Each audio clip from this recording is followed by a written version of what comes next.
اللہ تعالیٰ کا ہم پر یہ خاص فضل و احسان ہے کہ ہمیں محبوب عطا کر کے فرمایا لَقَدْ كَانَ لَكُمْ فِي رَسُولِ اللَّهِ أُسْوَةٌ حَسَنَةٌ، فرمایا تمہارے لیے رسول پاک کی زندگی میں بہترین نمونہ ہے۔ امت اگر جینا چاہے گی تو صرف اس صورت میں جی سکے گی کہ اپنے آپ کو ان رستوں کا مسافر کرے جو رستے رسول پاک نے عطا فرمائے۔ ہمارے ہاں روزمرہ کی جو زندگی ہے اس میں ہمیں حضور کی مقدس سیرت پاک سے فیض لینا چاہیے۔ جب ہم ہر وقت حضور کے طریقوں کو اپنائیں گے تو ہر وقت محبوب کی یادوں میں رہیں گے، ہر وقت کا میلاد رہے گا، ہر وقت کی ذکر کی محفل رہے گی۔ اپنی زندگی کے شب و روز میں حضور کی سیرت مقدسہ کے انمول خوبصورت موتیوں سے فیض یاب ہونے کی پوری کوشش کی جائے۔ ایک تو حضور کی مقدس حیات مبارکہ میں ایک چیز بڑی منفرد ہے، وہ ہے عزم، ارادے کی پختگی۔ اور جب محبوب پاک علیہ السلام کو ارادہ مبارکہ کر لیتے تو پھر حضور اس پر ڈٹ جاتے، اور نبی پاک علیہ السلام کا ڈٹ جانا وہ لوگوں کو بھی متوجہ کرتا۔ ہمارے ہاں نا سوچیں پکی نہیں ہوتی، 10 لوگوں سے مشورہ کرنے کے باوجود بھی ہمارے ارادے مضبوط نہیں ہوتے۔ نوجوان نسل پڑھائی شروع کرتی ہے تو وہ 10 دفعہ 20 دفعہ ارادہ بدلنا ضروری سمجھتی ہے کہ یہ چھوڑ نہ دوں، یہ رہنے نہ دوں، اس کا بھلا کیا فائدہ ہوگا۔ جب آپ نے ایک سفر شروع کر لیا ہے پھر اپنے رب پر بھروسہ کریں اور آگے بڑھیں۔ جو لوگ سفر شروع کرتے ہیں ان کی منزل آ ہی جایا کرتی ہے۔ میرے عزیز، اللہ کے محبوب علیہ السلام کا مقدس طریقہ مبارکہ یہ تھا کہ حضور عزم فرماتے، جد و جہد کرتے۔ حضرت ابو سفیان رضی اللہ تعالیٰ عنہ فرماتے ہیں کہ جنگ کے حالات میں نے اپنی آنکھوں سے دیکھے، میں حضور علیہ السلام کے ساتھ تھا۔ کیفیت اس طرح کی ہو گئی کہ ارادہ یہ ہوا کہ کچھ دیر پیچھے ہٹا جائے اور پھر نئی منصوبہ بندی کے ساتھ حملہ کیا جائے، لیکن میں نے حضور کی مقدس سواری کی لگام تھامی ہوئی تھی۔ حضور آگے ہی بڑھتے چلے جاتے، آگے ہی بڑھتے چلے جاتے، حالانکہ جنگ کا نقشہ کوئی اور رنگ بتا رہا تھا، کچھ اور صورت اختیار کر رہا تھا، لیکن حضور بڑھتے جا رہے ہیں۔ تو کہتے ہیں میں نے عرض کی یا رسول اللہ صلی اللہ علیہ وسلم 2 قدم پیچھے ہٹ کے نئی منصوبہ بندی کے ساتھ آگے نہ بڑھیں۔ تو حضور نے فرمایا نہیں، اب پیچھے نہیں ہٹنا، انا النبی لا کاذب، انا ابن عبد المطلب لا کاذب، پیچھے نہیں ہٹنا۔ کیوں کہ میں نبی ہوں، بات یہ بھی سچی ہے، اور میں عبد المطلب کا پوتا ہوں، بات یہ بھی سچی ہے۔ پیچھے نہیں اب ہٹنا، اب آگے بڑھیں گے، اب جد و جہد کریں گے، اپنی زندگی میں عزم کے ساتھ آگے بڑھیں۔ کمزور باتیں، کمزور ارادے اور جلدی تھک جانا، جلدی ہار مان جانا، جلدی دوستی لگانا اور جلدی ناراض ہو جانا، جلدی تعلق بنانا اور جلدی سے توڑ بھی دینا، جلدی سے کسی کشتی میں سوار ہونا اور جلدی سے اکتا بھی جانا، جلدی سے کسی مقام پر اپنے آپ کو کھڑا کرنا اور جلدی سے اس مقام کو بدلنے کی کوشش کرنا، اس سے انسان کبھی کوئی کام نہیں کر سکتا۔ اس کا عزم، اس کا حوصلہ، یہ بنیادی ضرورت ہے، اور سیرت پاک اس کا بنیادی درس دیتی۔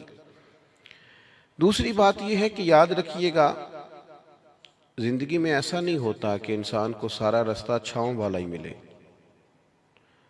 کچھ دن ایسے بھی آتے ہیں جن میں دن بھی لمبے ہوتے ہیں اور دھوپ بھی سخت ہوتی ہے، اور کبھی کبھی ان دنوں میں روزے بھی رکھنے ہوتے ہیں۔ اب انسان کا کمال یہ ہے کہ جس طرح اس نے ٹھنڈے دن گزارے ہیں اور آرام کے دن گزارے ہیں، وہ سخت دھوپ کے دن بھی اسی مزے سے گزارے۔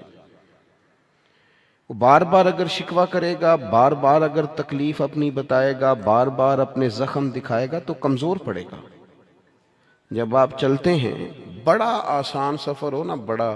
یعنی بڑا ایزی سفر ہے۔ خیر اب تو بڑی جلدی لوگ تھک جاتے ہیں۔ ہم اپنے بزرگوں سے سنتے تھے کہ لوگ بحری جہاز کے ذریعے حج کرنے جاتے تھے تو 6 مہینوں میں لوٹ کے آتے تھے۔ اب جو حاجی عمرے والے جاتے ہیں نا حج اور عمرے پہ، ان کے کپڑوں کی استری نہیں ٹوٹتی۔ یعنی غریب آدمی بھی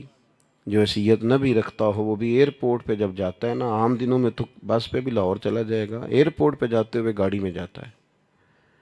اور وہاں سے آپ فلائٹ میں بیٹھتے ہیں، 4 گھنٹے کی فلائٹ ہے، کھانا آپ کی ٹیبل پہ آتا ہے، پانی آپ کی ٹیبل پہ آتا ہے، نیچے اترتے ہیں، صاف ستھری جگہ ہے، اے سی لگا ہوا ہے، اگر تھوڑی دیر انتظار بھی کرنا ہے تو ایک اچھی جگہ، ویٹ کیا آپ نے، امیگریشن کے بعد آپ باہر نکلے تو آپ کی گاڑی موجود ہے، اور وہاں جا کے آپ کو بندوبست نہیں کرنا، کمرے آپ کے طے ہیں، ہوٹل کا ووچر آپ کی جیب میں ہے۔ ناراض نہ ہونا، اتنی سہولتیں ہیں پر بندے خوش کوئی نہیں، پھر بھی کوئی شکوہ، کوئی پریشانی، کوئی دکھ جس سے پوچھ لیں وہ پریشان ہی پریشان ہے۔ اللہ جانے کی اس بات میں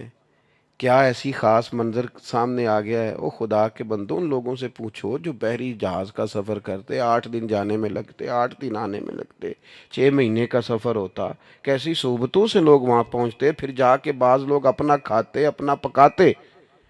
لیکن وہ ذہنوں میں جلد بازی ہے، پریشانی ہے، جذباتیت ہے۔ وہ جو ایک قرار بندہ مومن کی شان ہے کہ یار دکھ آ ہی جاتا ہے، زندگی ہے، کبھی سر درد ہو ہی جاتا ہے،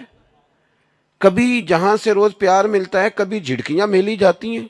تو آ جاتے ہیں حالات اوپر نیچے، لیکن اس میں اتنا گھبرا جانا، لیکن دکھ آتے ہیں۔ حضور کی سیرت پاک کو آپ پڑھیں، بڑا وفا والا ساتھ دیا سیدہ خدیجہ الکبریٰ نے، لیکن وہ وصال کر گئیں۔ 1 سال محبوب نے اس سال کو غم کا سال کہا جب ان کا وصال ہوا، وہ پردہ فرما گئی۔ یہ ایک بڑا گہرا بظاہر صدمہ تھا، لیکن حضور نے کسی جگہ تبلیغ کو نہیں روکا، وہ سفر چلتا رہا۔ محبوب مدینہ طیبہ تشریف لائے، حضور علیہ السلام کے صاحبزادے محبوب کی گود میں وصال فرما گئے، اور پھر جب حضور مدینہ طیبہ آئے، بدر کے لیے جب حضور تشریف لے جا رہے تھے تو صاحبزادی شدید علیل تھیں جو حضرت عثمان غنی رضی اللہ تعالیٰ عنہ کے عقد مبارک میں تھی، لیکن حضور اسی حالت میں تشریف لے گئے اور جناب عثمان غنی سے کہا کہ آپ رکیے، بیٹی کی دیکھ بھال کیجیے۔ جب محبوب واپس آ رہے تھے نا، بدر کی فتح ہوئی، تاریخی فتح،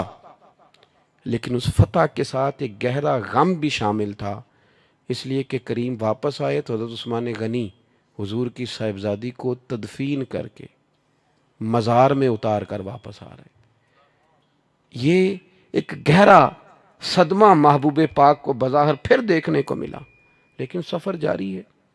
تبلیغ جاری ہے، جہاد کا کام جاری ہے۔ اور جناب خیر ہے آپ کی طبیعت ٹھیک نہیں رہتی تو وہ میری طرح کے بندے آگے سے تو ان کی دسی ہے گامی لے گئے نے مینوں، وہ فلانی چیز، وہ چھوڑ یار، یہ زندگی کے ساتھ ہیں۔ سکھ بھی تو بیان کرنا جو اللہ نے عطا فرمائے، آسانیوں کا بھی تو ذکر کرنا جو مالک نے دی ہیں، دکھ بھی آ ہی جاتے ہیں، دکھ قبول محمد بخشا راضی رہن پیارے، لیکن یہ کمزوری دکھانا اور کہنا جی مجھے دکھ لے گئے اور ہر وقت کی پریشانی، ساری زندگی تندرستی دیکھی اور ذرا بیماری آئی ہے تو اسے دماغ پہ سوار کر لینا، ذرا تکلیف آئی ہے تو اسے پوری طرح اپنے ذہن میں بسا لینا اور ساری تندرستی کو بھول ہی جانا اور معاذ اللہ مایوس باتیں کرنا، یہ حضور علیہ السلام کی مقدس سیرت پر چلنے والوں کا طریقہ نہیں ہے۔ حضور علیہ السلام نے یہ بدر کی بات کی، احد میں جو حضور کی مقدس کیفیت تھی نا، وہ بھی بڑا دل کو غم زدہ کرتی ہے۔ محبوب کے پیارے چچا شہید ہوئے حضرت امیر حمزہ، بڑا پیار تھا حضور کو حضرت عبداللہ سے، ان کا وصال ہوا۔ بڑے بڑے کبار صحابہ اس جنگ میں چلے گئے، 70 کے قریب لوگ احد کے میدان میں شہید ہوئے، اور دردناک شہادتیں، کافروں نے حد کر دی ظلم کی، لیکن یہ سفر جاری رہا۔ اس کے بعد کوئی ایسا تو نہیں ہوا کہ اب ہم جہاد میں نہیں جا سکتے، معاذ اللہ کمزور ہو گئے، صحابہ گئے، خندق میں گئے، خیبر میں گئے، حضور نے اسی جذبے کے ساتھ خطبے دیے، آگے بڑھنا ہے اور آگے بڑھنا ہے، آگے جانا ہے، منزل ابھی دور ہے۔ لوگ آتے بھی رہتے ہیں، لوگ جاتے بھی رہتے ہیں، لیکن زندگی کا سفر جاری رہنا چاہیے۔ یہ 2 4 5 دکھوں کو دیکھ کر وہاں روک نہ جائیں۔ میں دیکھتا ہوں بعض لوگ بیمار اتنے نہیں ہوتے جتنے پریشان ہوتے ہیں، تکلیف اتنی نہیں ہوتی جتنی ذہنی طور پر الجھاؤ میں، یعنی وہ ڈاکٹر صاحب سے پوچھ رہے ہیں کہ کتنا کچھ چر لگ جائے گا ٹھیک ہوتے، تو ڈاکٹر کہہ رہا ہے جی مجھے تو خود نہیں پتا، دوائی لکھ دی ہے، اللہ کرم فرمائے گا، اور میں بھی اسی طرح دوائی کھاتا ہوں جس طرح آپ کھاتے ہیں۔ الجھے نہیں، پریشان نہ ہوں، ہم رسول کائنات کے ماننے والے ہیں، ہم حضور کے غلام ہیں، سیکھے تو صحیح ہمارے نبی نے ہمیں کیا عطا کیا ہے۔ اور پھر تیسری بات، شکوے نہیں زندگی میں، شکوے بندے کو بے چین کرتے ہیں، شکوے کبھی نہ کریں، شکوے کمزور لوگ کرتے ہیں، ہارے ہوئے بندے شکوے کرتے ہیں، کمزور لوگ شکوے کرتے ہیں، شکوے نہیں۔ آپ کسی کا شکوہ شروع کر لیں، آپ کا دل سخت ہونے لگ جائے گا، اس بندے کے اور عیب آپ کو نظر آنے شروع ہو جائیں گے، اس کی اور کمزوریاں آپ کے سامنے واضح ہونی شروع ہو جائیں گی۔ آپ شکوہ شروع کر دیں، معاذ اللہ زندگی کی اور کئی محرومیاں سامنے آئیں گی، مجھے یہ بھی نہیں ملا، مجھے وہ بھی نہیں ملا، مجھے فلانے بندے نے، تو آپ الجھ گئے۔ شکوہ کرنے سے بے چین ہوتا ہے بندہ، اور بندہ شکر کرے تو اللہ اس کے دل کو تسلی عطا کرتا ہے، وہ شکر کرے کہ فضل ہی فضل ہے،